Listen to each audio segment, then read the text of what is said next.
One of the joys of my growing up in Massachusetts was the opportunity to climb the White Mountains in New Hampshire with friends. We'd start at the crack of dawn and hopefully arrive for lunch by around noon. And it was a rigorous climb up a steep rocky ascent and through the trees in the interior of the White Mountains. And then after a few hours we'd come to this clearing through the trees, and you'd come onto a ledge which was near a cliff, and you look upon this incredible panorama of forests and valleys and rolling mountains as far as the eyes can see. And only three letters came to our lips: wow. God desires to commune with us in the most glorious mountain peak experiences in life, and as we see in the story of the Transfiguration, when the darkest clouds set in. It is interesting that God chooses to speak directly to Jesus' disciples through the glowing radiance in Jesus way up in the heavens, and when the radiance fades. The Father says to the disciples, listen to him. God knows our great need for turning to Jesus and listening to him, being comforted or encouraged or sometimes stretched and challenged. It is relatively easy to listen to Jesus when all is going well, when we're surrounded by beautiful things. Much less easy to see God or hear God when things get dark and stormy. But it is precisely in the cloudy times that we need to focus our attention and listen to Jesus all the more. Two examples from my own life. Starting roughly 1999 to 2004, I was ready to leave 5 years of study and life in Spokane, Washington behind. And I had my old 1972 Nissan Datsun. And across 8 days, I drove across the country to start a brand new chapter in my life. And going through the Glacier National Park, Montana, and the Badlands, and Mount Rushmore in South Dakota, and whether it was plains or mountains of Appalachia or the Northwest, it was so glorious, it was beautiful. I took my time, never finished driving until the sunset. And when I finally arrived in Massachusetts, I had a job waiting for me. I got to reunite with family and friends. It had been a long time. And so I worked as a restaurant manager, and then after that I got a job working as an economic aide to a congressman in Massachusetts. And I did that for 2 years, but then I got a little restless and I wanted to try something a little more daring. So I left the security of government work behind and I started work as a financial advisor. And after a few months of paid salary, I was on 100% commissions.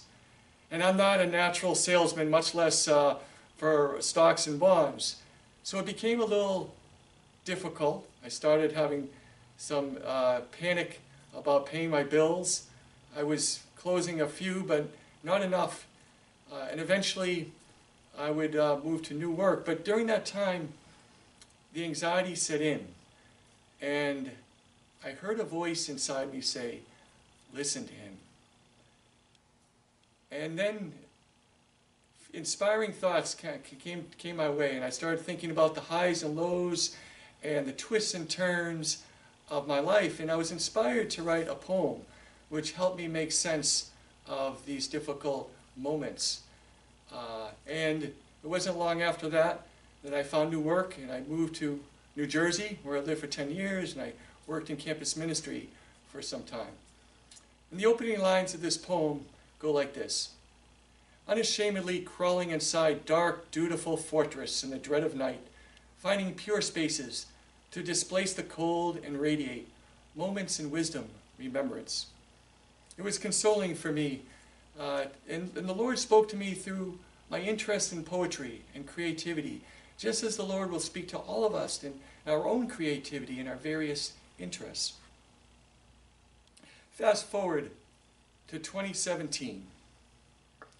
And I was engaged to get married, and Maria and I were preparing for our wedding that April, and family and friends came to the rehearsal dinner, which was wonderful. The wedding was glorious. So many of my family and my best friends from college gave some toasts, and it was just an extraordinary moment in our life.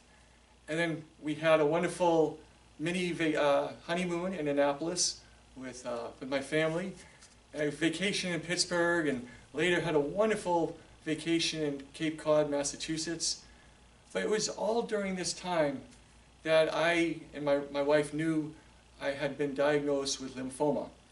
And I started chemotherapy outpatient in January. And the wedding was in April, and everything was fine, but come late July, I would be admitted for 3 weeks, which turned to 4 weeks. And because of the nature of the harsh chemos and my own stem cell transplant, my oncologist gave me a 1 to 3% chance that I wouldn't make it. So as you can imagine, I was pretty scared. I had nightmares. My wife was terrified. And it was around the second week when the nausea was at its worst and my body felt at its weakest. And then again, somewhere in my heart, a voice said, listen to him. And so I slept on it. And the next day, sort of matter of fact, I wrote an impromptu Facebook post just about my situation. And within a few days, there was such an outpouring of love and support from family and friends from every stage in my life, including friends from El Salvador and Honduras, and including friends who shared some of their own health struggles. It was immensely comforting for me to realize that I was part of a vast web of relationships, that we are all interconnected. On both occasions, and many other times, Jesus helped me find perspective and fresh hope. We see clearly in the Gospels that we are called to listen to Jesus not only as individuals or as families, but as entire communities and even as nations. It is not without purpose that Jesus addresses one of his most essential teachings to the nations, that what we do or do not do to the least, we do or do not do to Jesus. When the clouds of scarcity roll in, or when the clouds of division roll in, or the clouds of violence roll in, whether it's in our families, our communities, or our country, we need to listen to Jesus and hear how he encourages us and helps us find untapped collective creativity, resources of collective creativity to address and solve even the most intractable problems, whether it's ecological devastation or systemic injustice and oppression. Consider the collective creativity and web of relationships as organizations right here in this area are coming together to assist our parish and schools and neighborhoods for cleaning our water and mitigating or preventing the worst damage from floods. The Gunpowder Valley Conservancy, Interfaith Partners for the Chesapeake, all of us collaborating with the rhythms and flows and biodiversity of Mother Nature to prepare a safer, sturdier foundation, ecological foundation for our children and grandchildren. And also we find Jesus speaking to us as we tap into that vast network of relationships that comprises the body of Christ, finding common cause among people of all stripes, near and far. Our ultimate compass, direction in life, is the voice of Jesus, especially when the clouds move in. But how can we know for sure we are listening to the voice of Jesus and not a projection of our fears and insecurities or ego wishes? The Gospels provide an objective basis for discerning the voice of Jesus. There's no substitute for reading, meditating, and marinating in the Gospels on a daily basis. For starters, in the Gospels, we learn that Jesus' voice is creative. We see this in his creative teachings through his extraordinary parables.